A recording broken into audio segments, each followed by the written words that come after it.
Everyone, welcome back to my YouTube channel. आज हम देखेंगे 2024 के इलेक्शन के कुछ असरदार स्टॉक्स, जहां पे हम देखेंगे कि कौन कौन से स्टॉक्स हैं जो इलेक्शन रिजल्ट्स का सबसे ज़्यादा उठा सकते हैं। इलेक्शन के रिजल्ट्स का स्टॉक मार्केट पे क्या इम्पैक्ट होता है। कभी कभी तो एक या दो दिन में पूरा इंडेक्स 5 से 10% तक या उससे भी ज़्यादा मूव करता है। और ये मूवमेंट सिर्फ इंडेक्स तक ही सीमित नहीं रहता, बल्कि कुछ स्पेसिफिक स्टॉक्स में भी देखा जाता है। ये स्टॉक डायरेक्टली या इनडायरेक्टली गवर्नमेंट की पॉलिसीज से बेनिफिट होते हैं। तो आज हम देखेंगे कि 2024 के इलेक्शन के वो कौन से 20 स्टॉक्स हैं जिनको सबसे ज़्यादा बेनिफिट मिलेगा।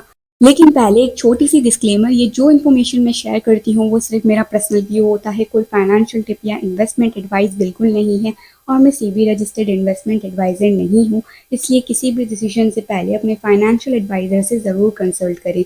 आने वाले 2024 के इलेक्शन के रिगार्डिंग ऑलमोस्ट सभी सर्वेस करंट मोदी गवर्नमेंट को रिपीट होने के चांसेस बता रहे हैं।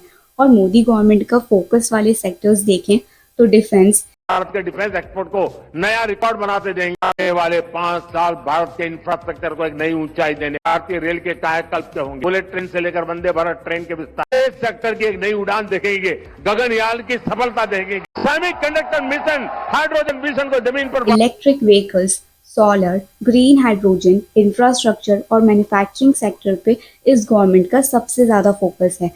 आज के ये सभी स्टॉक्स इन्हीं सेक्टर में काम करते हैं, तो ऑब्वियस है कि इन स्टॉक्स को मोदी गवर्नमेंट के रिपीट होने का सबसे ज़्यादा बेनिफिट मिलेगा। पहला लार्ज कैप स्टॉक है टाटा पावर, जो EV charging stations, solar energy और ग्रीन हाइड्रोजन जैसे फ्यूचरिस्टिक सेक्टर में काम करता है। टाटा पावर के करंट प्रोजेक्ट्स को देखें तो हमें लगता है कि ये स्टॉक एक लॉन्ग टर्म विनर है। ये कंपनी इंडिया में ईवी चार्जिंग स्टेशन का नेटवर्क एक्सपेंड कर रही है और इसी के साथ सोलर एनर्जी और ग्रीन हाइड्रोजन के प्रोजेक्ट्स में भी इन्वॉल्व है। इसके अलावा कंपनी अपनी मैन्युफैक्चरिंग कैपेसिटी को एक्सपेंड कर रही है, जो कि फ्यूचर में और भी ज़्यादा ग्रोथ के चांसेस को बढ़ाती है। दूसरा लार्ज कैप स्टॉक है टाटा मोटर्स, जो इलेक्ट्रिक व्हीकल सेगमेंट में इंडिया में लीड कर रहा है। टाटा मोटर्स ने अपनी इलेक्ट्रिक व्हीकल्स की रेंज को कंटिन्यूसली एक्सपेंड किया है और साथ में चार्जिंग इंफ्रास्ट्रक्चर को भी डेवलप कर रहा है, जो कि गवर्नमेंट के फोकस एरियाज में से एक है। तीसरा स्टॉक है एनटीपीसी, जो लैपटॉप्स, टीवीज, एसीज और फ्रिजेस जैसी मल्टीपल इलेक्ट्रॉनिक इक्विपमेंट की मैन्युफैक्चरिंग में इन्वॉल्व है। एनटीपीसी एक डाइवर्सिफाइड कंपनी है और रिसेंट ईयर्स में कंपनी ने अपनी रिन्यूएबल एनर्जी कैपेसिटी को भी इंक्रीज किया है, जो कि गवर्नमेंट के ग्रीन एनर्जी पुश के साथ साथ कंपनी के फ्यूचर को और भी स्ट्रॉन्ग बनाते हैं। फोर्थ लार्ज कैप स्टॉक है HAL यानी हिंदुस्तान एरोनॉटिक्स लिमिटेड, जो डिफेंस, एयरक्राफ्ट, ड्रोन्स और हेलीकॉप्टर की मैन्युफैक्चरिंग में इन्वॉल्व है। HAL एक ट्रस्टेड नेम है इंडियन डिफेंस सेक्टर में और गवर्नमेंट की एम्फेसिस पर कंपनी के प्रोजेक्ट का फ्यूचर प्रोस्पेक्ट ब्राइट लगते हैं।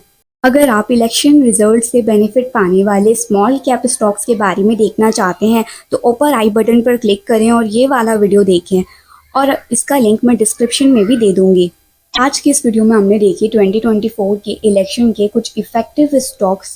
सभी स्टॉक्स लार्ज कैप थे। नेक्स्ट वीडियो में हम कवर करेंगे मिड कैप स्टॉक्स के बारे में। Thank you for watching.